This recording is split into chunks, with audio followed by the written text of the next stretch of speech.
thầy môi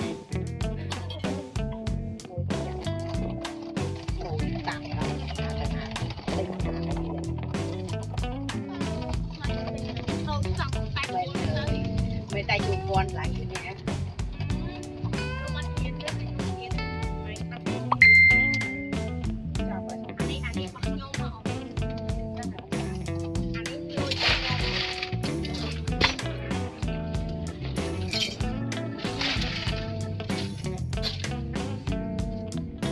món mà kéo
เป็นแพทย์นะเป็นสัตว์เลี้ยงไอ้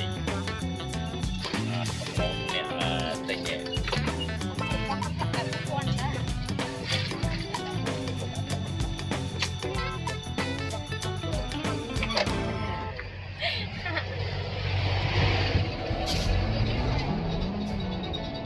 ตัวดอกกูปีปอนปรามตะกอปอนเทียนอ๋อไม่ปอนแถวมันจะไหน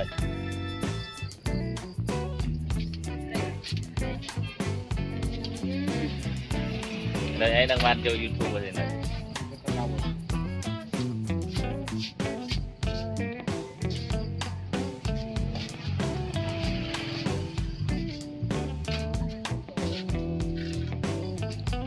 thì luôn nhớ chậm này còn ai có mấy nhảy kia tinh đô lụa đố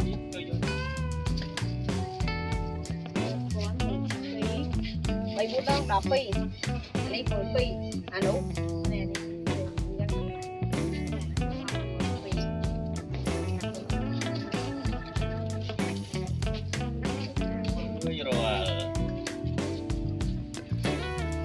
bảy con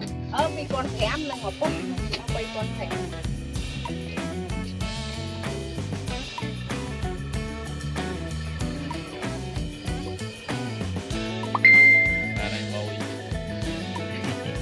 mồi mồi lớn lớn ai ôm mơ chị bữa bạn cái